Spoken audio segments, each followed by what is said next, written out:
안녕하세요.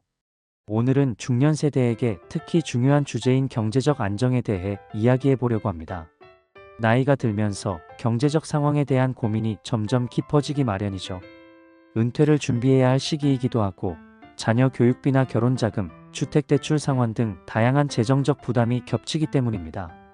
이 모든 것을 어떻게 효율적으로 관리하고 대비할 수 있을까요? 오늘은 이 질문에 대한 답을 함께 찾아보겠습니다. 먼저 중년 세대가 느끼는 가장 큰 경제적 고민은 노후 대비입니다. 젊었을 때는 은퇴가 먼 이야기처럼 느껴졌지만 어느 순간 은퇴가 현실로 다가오게 되죠. 특히 평균 수명이 길어지면서 은퇴 후 삶이 길어졌습니다. 60대 중반에 은퇴한다고 가정했을 때 최소 2030년은 더 살아가야 할 수도 있습니다. 이 기간 동안 안정적인 생활을 유지하려면 충분한 자금이 필요합니다. 그렇다면 은퇴 준비를 어떻게 시작해야 할까요? 첫 번째로 중요한 것은 현재 자산 상황을 점검하는 것입니다. 자산 점검은 재정 계획의 기초입니다. 먼저 내가 가진 자산을 카테고리별로 정리해야 합니다. 예를 들어 예금과 적금 같은 현금성 자산, 주식이나 펀드 같은 투자 자산, 그리고 부동산과 같은 실물 자산으로 나눠볼 수 있습니다. 각 항목에 대한 최근 평가액을 기록하고 해당 자산의 유동성 현금화 가능 여부도 파악해야 합니다. 다음으로 부채 항목도 명확히 점검해야 합니다. 주택담보대출, 신용대출, 학자금 대출 등 모든 부채를 나열하고 각 항목의 금리와 잔액을 기록합니다. 자산 대비 부채 비율을 계산하여 현재 재정 상태가 어느 정도 건전한지 평가하는 것이 중요합니다. 예를 들어 총 자산이 5억 원이고 부채가 2억 원이라면 자산 대비 부채 비율은 40%가 됩니다. 일반적으로 이 비율이 50%를 넘지 않도록 관리하는 것이 이상적입니다. 이 점검을 통해 개선이 필요한 부분을 파악하고 재정 계획을 수립할 수 있습니다. 이렇게 전반적인 자산 상태를 명확히 파악한 후에는 목표 금액을 설정하고 이를 달성하기 위한 실행 계획을 세워야 합니다. 자산 점검은 재정 계획의 기초입니다. 내가 가진 자산이 얼마나 되는지, 부채는 어느 정도인지 명확히 파악해야 합니다. 여기에는 예금, 적금, 투자자산, 부동산, 퇴직연금 등 모든 자산을 포함해야 합니다. 예를 들어 자신의 총 자산과 부채를 리스트로 정리하고 각 항목에 대한 최근 평가액을 기록하는 것이 좋습니다. 이를 통해 자산 대비 부채 비율을 파악하고 개선 방향을 설정할 수 있습니다.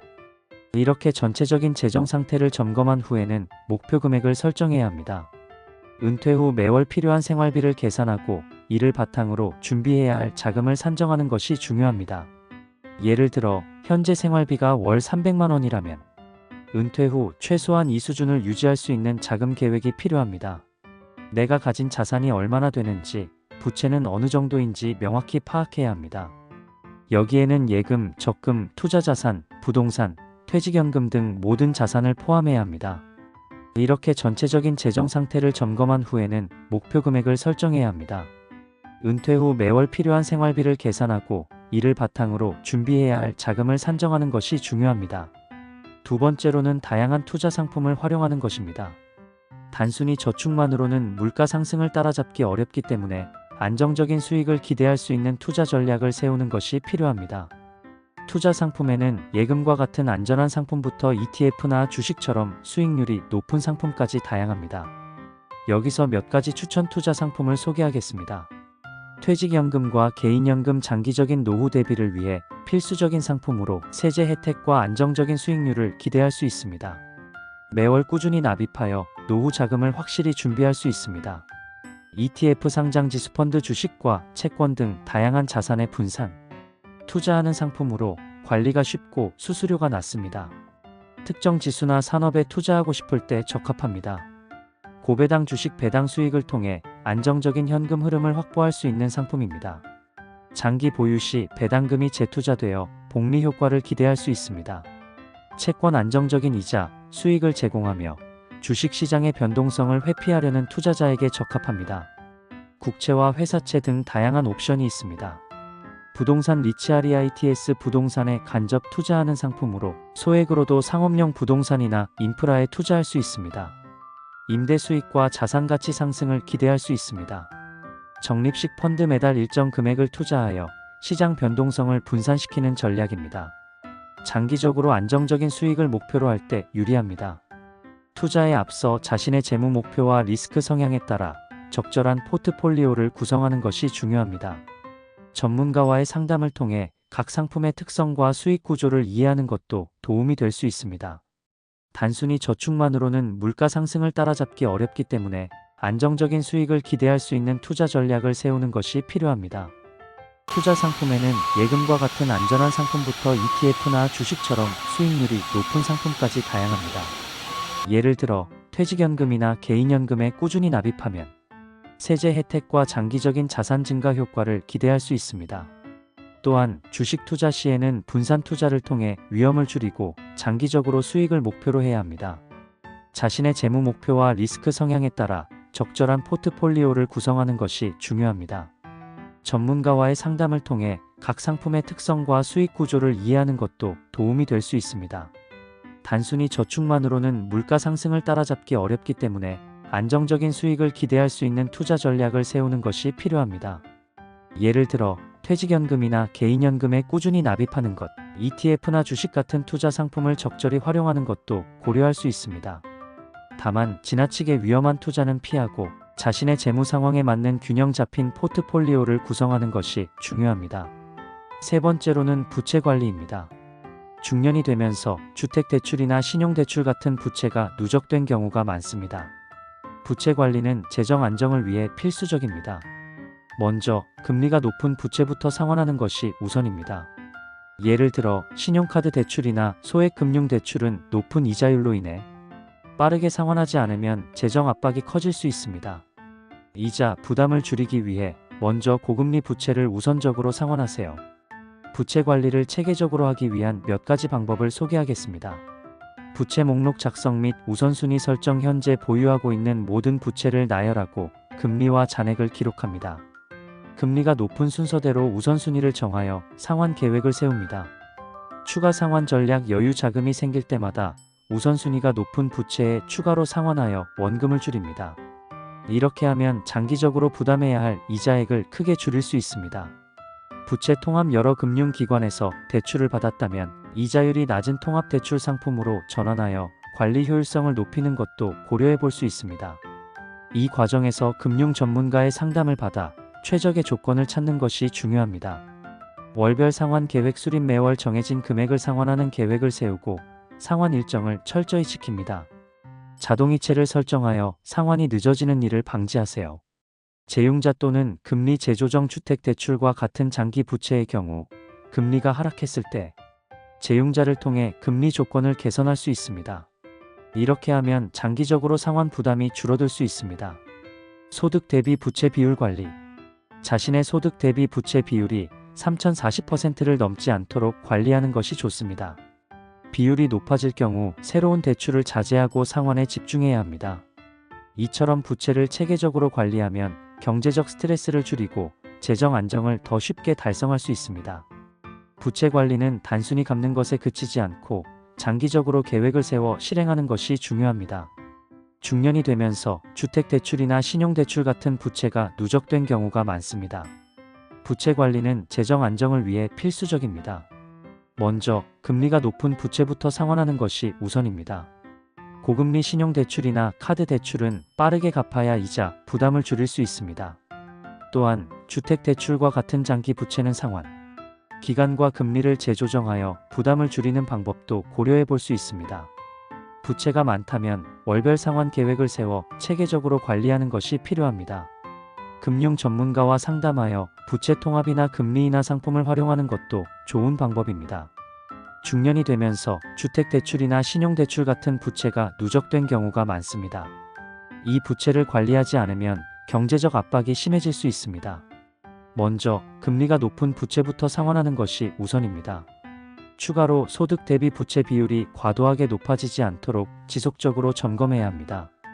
필요하다면 전문가의 도움을 받아 재무 계획을 수립하는 것도 좋은 방법입니다. 네 번째로는 비상자금 마련입니다. 예상치 못한 상황에서 갑자기 큰 돈이 필요할 수 있습니다. 예를 들어 질병이나 사고로 인해 치료비가 발생하거나 갑작스럽게 소득이 줄어드는 상황이 발생할 수 있습니다. 비상자금은 이러한 상황에 대비하는 안전망 역할을 합니다. 일반적으로 6개월에서 1년 정도의 생활비에 해당하는 금액을 비상자금으로 준비하는 것이 바람직합니다. 비상자금을 모으기 위한 몇 가지 방법을 소개하겠습니다. 고정 지출에서 절약하기. 매달 발생하는 고정 지출 중 불필요한 항목을 점검하여 절감한 금액을 비상자금으로 전환합니다. 예를 들어 사용하지 않는 구독 서비스나 불필요한 멤버십을 정리하는 것이 효과적입니다. 소액 자동이체 설정. 매월 급여일에 일정 금액을 비상자금 통장으로 자동이체하는 방법입니다. 금액이 작더라도 꾸준히 모으면 상당한 금액이 될 수 있습니다. 처음에는 소액으로 시작해 점차 이체 금액을 늘려가는 것도 좋습니다. 목표 금액 설정과 시각화. 목표 금액을 명확히 설정하고 이를 달성하기 위한 진행 상황을 시각적으로 확인합니다.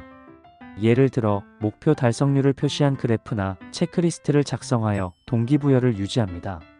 추가 수입 활용. 예상치 못한 추가 소득. 보너스, 세금 환급, 부업 소득 등이 발생하면 이를 소비하지 않고 비상자금으로 저장하는 습관을 들입니다. 비상자금 전용 통장 마련. 비상자금은 쉽게 인출할 수 있는 통장에 보관하되 다른 용도로 사용되지 않도록 통장을 별도로 관리하는 것이 중요합니다. 또한 정기적으로 비상자금의 상태를 점검하고 필요시 금액을 조정하는 것도 중요합니다. 예상치 못한 상황에 대비하는 자금은 심리적 안정감을 줄 뿐만 아니라 재정 위기 상황에서 큰 도움이 될 수 있습니다. 예상치 못한 상황에서 갑자기 큰 돈이 필요할 수 있습니다. 예를 들어 질병이나 사고로 인해 치료비가 발생하거나 갑작스럽게 소득이 줄어드는 상황이 발생할 수 있습니다. 비상자금은 이러한 상황에 대비하는 안전망 역할을 합니다. 일반적으로 6개월에서 1년 정도의 생활비에 해당하는 금액을 비상자금으로 준비하는 것이 바람직합니다. 비상자금은 쉽게 인출할 수 있는 통장이나 예금에 보관하는 것이 좋으며 절대 다른 용도로 사용하지 않도록 명확히 구분해야 합니다. 또한 정기적으로 비상자금의 상태를 점검하고 필요시 금액을 조정하는 것도 중요합니다. 예상치 못한 상황에서 갑자기 큰 돈이 필요할 수 있습니다. 예를 들어 질병이나 사고로 인해 치료비가 발생하거나 갑작스럽게 소득이 줄어들 수 있는 상황을 대비해야 합니다. 일반적으로 6개월에서 1년 정도의 생활비에 해당하는 금액을 비상자금으로 준비하는 것이 바람직합니다. 이 자금은 쉽게 인출할 수 있는 통장에 보관하는 것이 좋습니다. 다음으로는 지출 관리에 대해 이야기해 보겠습니다. 지출 관리는 현재 생활비를 효율적으로 조정하고 장기적으로 자산을 보호하기 위한 중요한 단계입니다. 중년 세대의 지출 패턴은 젊을 때와는 다릅니다.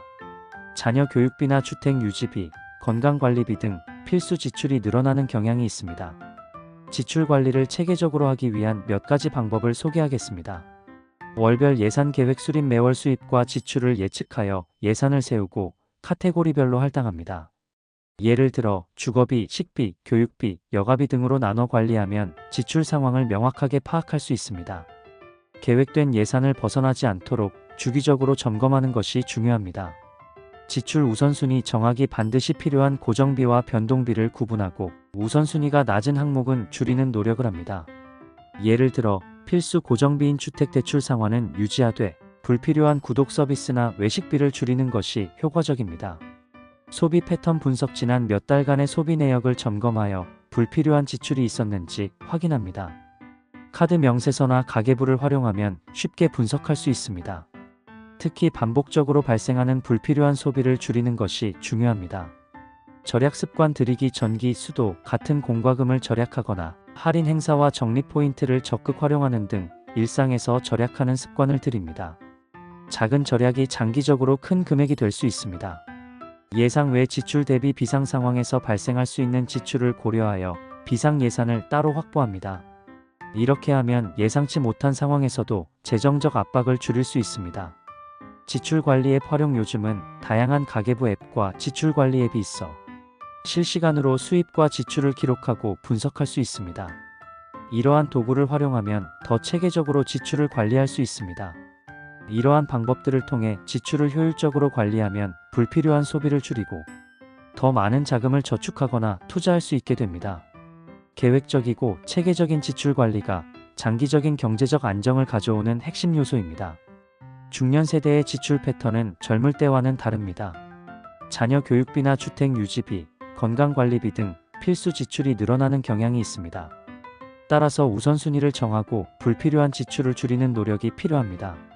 예를 들어 월별 예산을 세우고 정기적으로 점검하여 지출이 계획을 벗어나지 않도록 관리하는 것이 중요합니다.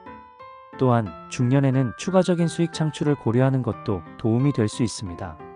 기존의 소득만으로 재정적 부담을 줄이기 어려운 경우가 많기 때문에 본업에 영향을 주지 않는 범위에서 다양한 수익 창출 기회를 모색하는 것이 중요합니다. 여기서 몇 가지 실질적인 방법을 소개하겠습니다. 전문 지식 활용하기. 지금까지 쌓아온 직장 경험이나 전문 지식을 바탕으로 부업을 시작할 수 있습니다. 예를 들어 특정 분야의 컨설팅, 강의, 온라인 강좌 제작 등이 있습니다. 온라인 플랫폼을 통해 자신의 지식을 판매하거나 유료 멘토링 서비스를 제공하는 것도 방법입니다. 프리랜서 및 프로젝트 참여. 자신의 전문성을 활용하여 특정 프로젝트에 참여하거나 프리랜서로 일할 수 있습니다. 예를 들어 번역, 글쓰기, 디자인, 프로그래밍 등 다양한 분야에서 프리랜서 일자리를 찾을 수 있는 온라인 플랫폼을 활용해 보세요. 취미 수익화. 취미로 시작한 활동을 수익으로 연결할 수도 있습니다. 예를 들어 사진 촬영, 수공예품 제작, 요리 등의 취미를 SNS나 이커머스 플랫폼을 통해 판매하거나 관련 콘텐츠를 만들어 광고 수익을 창출할 수 있습니다. 부동산 임대 수익. 여유 자산으로 부동산에 투자하여 임대 수익을 얻는 방법도 있습니다. 소규모 상가, 원룸 또는 주거용 부동산을 임대하여 장기적인 현금 흐름을 확보할 수 있습니다. 단, 투자 전 시장 조사를 철저히 하고 관리 비용을 고려해야 합니다. 금융 투자로 추가 수익 창출. 주식, ETF, 채권 등 금융상품에 장기 투자하여 배당금이나 이자, 수익을 받을 수 있습니다. 특히 고배당 주식이나 채권 투자는 꾸준한 현금 흐름을 확보하는 데 유리합니다. 플랫폼 비즈니스 활용. 요즘은 온라인 플랫폼을 통해 다양한 부업 기회를 찾을 수 있습니다. 예를 들어 블로그나 유튜브 채널을 운영하여 광고 수익을 얻거나 쿠팡, 파트너스 같은 제휴 마케팅 프로그램에 참여해 상품 판매 수수료를 받을 수 있습니다. 온라인 쇼핑몰 운영. 소규모로 시작할 수 있는 온라인 쇼핑몰도 좋은 옵션입니다. 자신의 전문성을 살려 특정 제품을 소싱하거나 직접 제작하여 판매하는 방식입니다. 최근에는 배송 및 관리 시스템이 간소화되어 부담이 줄어들고 있습니다. 이처럼 다양한 방법으로 추가적인 수익 창출을 시도하면 경제적 안정을 위한 중요한 자산을 마련할 수 있습니다. 하지만 무리한 계획보다는 자신이 잘할 수 있는 분야에서 조금씩 시작하는 것이 중요합니다. 또한 수익 활동을 본업과 균형 있게 유지하며 지속 가능한 성장을 목표로 해야 합니다. 요즘은 다양한 플랫폼을 통해 부업이나 투자로 추가 소득을 올리는 사람들이 많습니다. 예를 들어 자신의 전문 지식을 활용해 컨설팅이나 강의를 하거나 취미로 시작한 활동을 통해 수익을 창출할 수도 있습니다. 다만 본업에 영향을 주지 않는 범위에서 무리 없이 시작하는 것이 좋습니다. 마지막으로 효과적인 재정적 목표 설정이 중요합니다. 목표가 명확하고 현실적이어야 계획을 성공적으로 이행할 수 있습니다. 다음은 효과적인 목표 설정을 위한 단계입니다. 구체적 목표 설정. 은퇴 후 매월 300만 원의 생활비 확보와 같은 구체적인 목표를 세웁니다. 금액과 기간을 명확히 정하면 목표 달성을 위한 계획이 쉬워집니다. 단기, 중기, 장기 목표. 나누기. 목표를 기간에 따라 나눕니다. 예를 들어 단기 목표는 1년 내 비상자금 마련, 중기 목표는 5년 내 부채 절반 상환, 장기 목표는 20년 내 은퇴 자금 완성으로 설정할 수 있습니다. SMART 목표. 적용 목표는 구체적 스퍼시픽, 측정 가능 메저러벌, 달성 가능 어치버벌, 관련성 있는 relevant, 시간 제한이 있는 타임 마이너스 바운드 방식으로 설정해야 합니다. 예를 들어 5년 내 1억 원의 저축 달성은 SMART 목표에 해당합니다. 진행 상황 점검 및 조정. 목표 달성 여부를 정기적으로 점검합니다. 예산이나 투자 수익률 등을 주기적으로 확인하고 필요에 따라 목표나 전략을 조정합니다. 가족과 목표 공유. 많은 중년 가장들이 경제적 고민을 혼자 짊어지고 가는 경우가 많습니다. 그러나 가족과 재정 상황을 솔직하게 공유하고 함께 목표를 설정하면 부담을 줄일 수 있습니다. 자녀에게도 경제 교육을 시키고 용돈 관리나 학비 문제에 대해 함께 논의하는 것도 좋은 방법입니다. 가족이 함께 재정적 목표를 이해하고 협력하면 더 안정적인 미래를 준비할 수 있습니다. 많은 중년 가장들이 경제적 고민을 혼자 짊어지고 가는 경우가 많습니다. 그러나 가족과 재정 상황을 솔직하게 공유하고 함께 목표를 설정하면 부담을 줄일 수 있습니다. 예를 들어 자녀에게도 경제 교육을 시키고 용돈 관리나 학비 문제에 대해 함께 논의하는 것도 좋은 방법입니다. 이렇게 가족이 함께 재정적 목표를 이해하고 협력하면 더 안정적인 미래를 준비할 수 있습니다. 오늘 이야기를 정리하자면 중년 세대가 경제적 안정을 위해 해야 할 일은 다음과 같습니다. 현재 자산과 부채를 점검하고 적절한 투자와 부채 관리를 병행하며 비상자금을 마련하고 지출을 효율적으로 관리하는 것. 여기에 추가적인 수익 창출과 가족과의 소통까지 더한다면 여러분의 경제적 미래는 더욱 밝아질 것입니다.